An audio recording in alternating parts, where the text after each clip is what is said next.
Logic Pro for iPad has 9 stock MIDI effects available. In this video, I'll show you how to use 3 of these effects that I find most useful. You only have the option to add MIDI effects to MIDI tracks or session player tracks. You just won't have the option in audio or pattern tracks.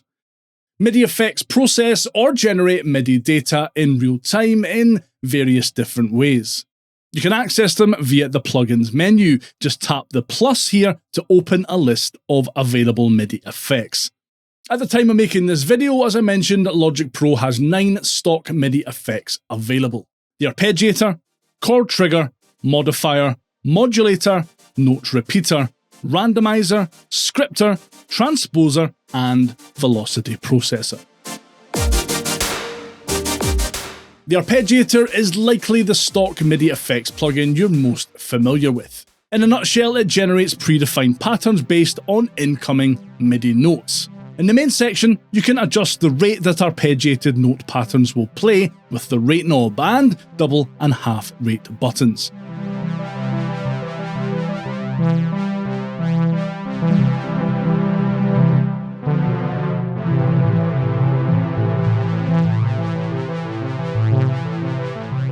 The playback button starts or stops the arpeggiator playing back notes that you've hit, and the silent capture button allows you to capture a note sequence and then hit playback to have the sequence play back automatically. It does this by turning latch mode on, which plays back your sequence without you having to play the notes. In the latch section, you can select between 6 different latch modes. Reset, unsurprisingly, resets the current latch notes when you play a note. Transpose allows you to transpose the arpeggio relative to the note value of the key you press.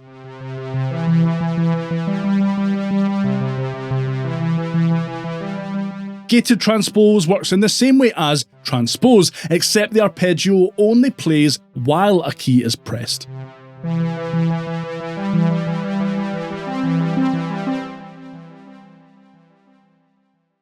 Add allows you to play keys one by one or simultaneously as a chord to add them to the latched arpeggio.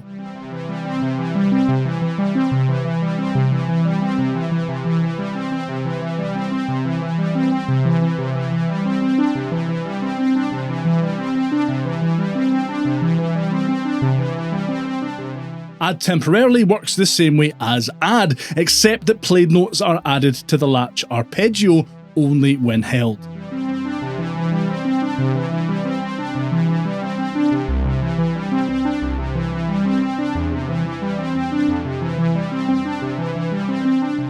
And through, all incoming MIDI notes are passed through the Arpeggiator plugin, enabling you to play along with a latched arpeggio.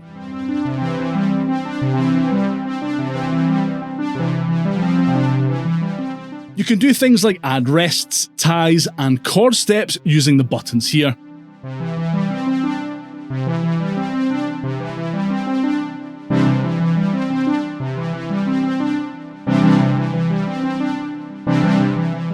The mode section lets you choose from 6 different directions that arpeggiated notes will play back in: up and down, outside in, random, and as played, where the notes will trigger as you play them.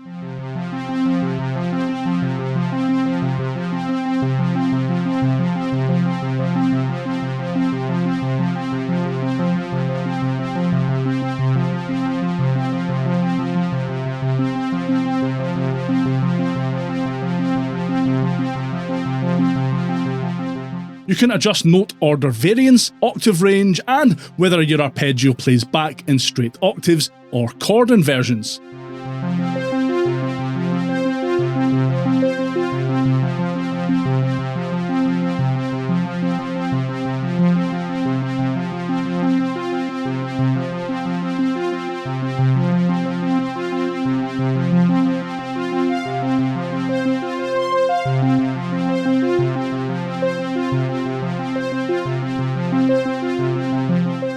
The cycle length knob lets you set the length for the arpeggio, and in the options section you can change things like the note length, velocity randomization, and swing value.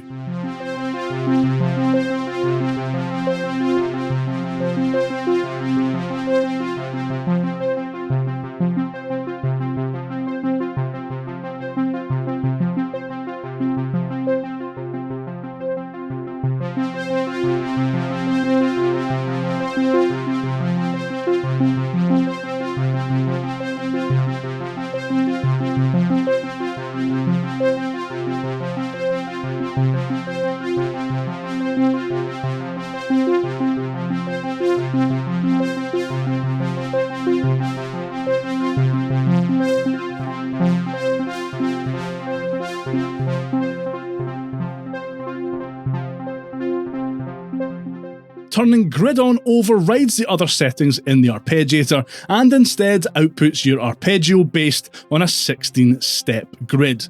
This is a fantastic feature in Logic Pro for Mac, as you have a full user interface which clearly sets out all 16 of these steps. We don't have that UI in Logic Pro for iPad. Like a lot of the stock plugins in Logic Pro for iPad, the Arpeggiator has this kind of basic layout, which leaves you kind of unable to use the grid mode properly, unfortunately. Still, you can select from some pre-made grid patterns if you want to have a play with those.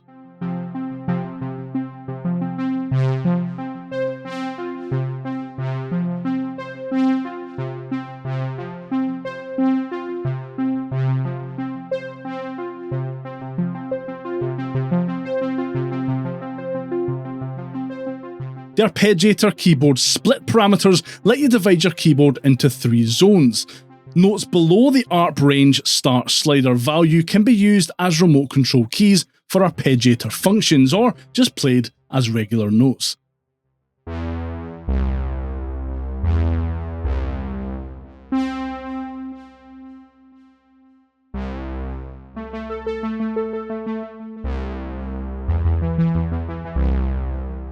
Notes between the ARP range start and end slider values can be arpeggiated, and notes above the ARP range end slider value can be played without arpeggiation.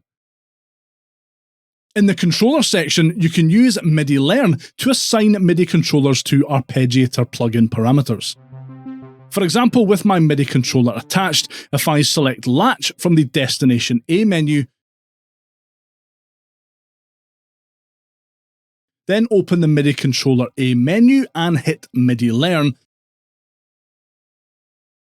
I can have the mod wheel on my MIDI controller turn Latch on or off in real time.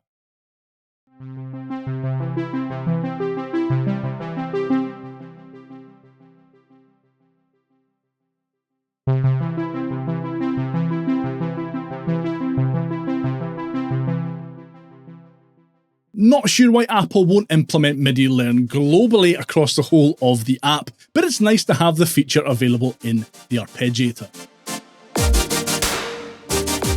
The Chord Trigger MIDI plugin lets you play a chord by pressing a single note. Really simple, but really useful. First off, to assign a chord to a key, tap on Learn, then play the chord you want. In single chord mode, the chord shape you made will be repeated regardless of what key you hit.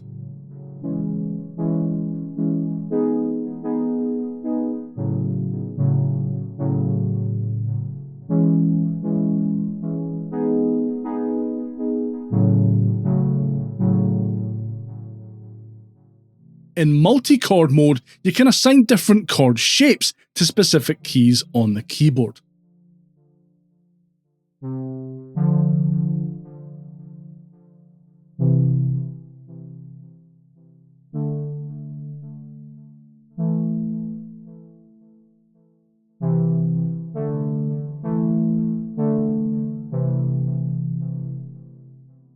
Using the trigger range sliders, you can set which keys on your keyboard actually trigger a chord and which trigger a regular note. And you can transpose chords by semitones or by up to 4 octaves with this control.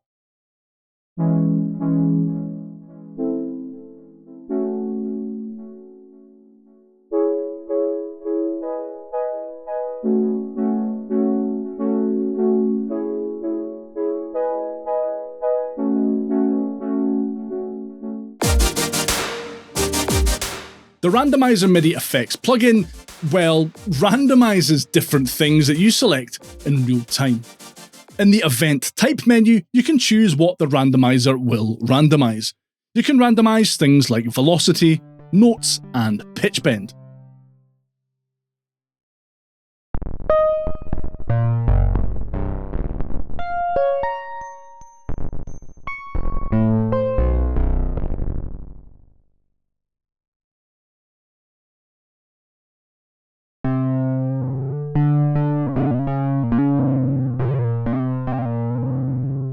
You can adjust the range of values that are affected with the range slider and adjust the probability of randomization with the probability knob.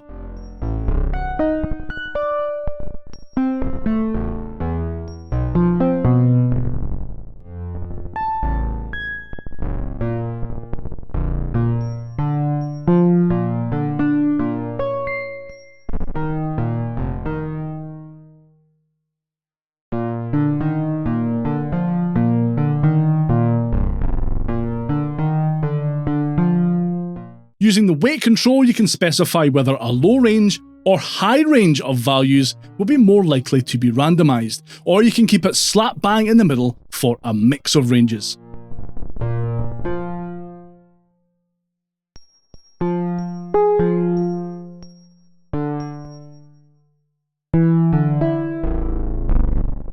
I usually only use this plugin to randomize velocity really, as it can make some synth, piano, and keyboard loops and patterns sound a bit more dynamic without having to dive into the editor and manually adjust the velocity of individual notes. I should point out that if you're not interested in learning all the ins and outs of how these MIDI effects plugins work, they all come with an extensive selection of presets, so if you just want to create some interesting arpeggiated sounds, for example, you can just jump right in.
Let me know down in the comments which, if any, of these MIDI effects plugins you use in Logic Pro on the regular. And if you found this video helpful, give that like button a good hard slap on the way past. I really appreciate it, and it helps more people see this video.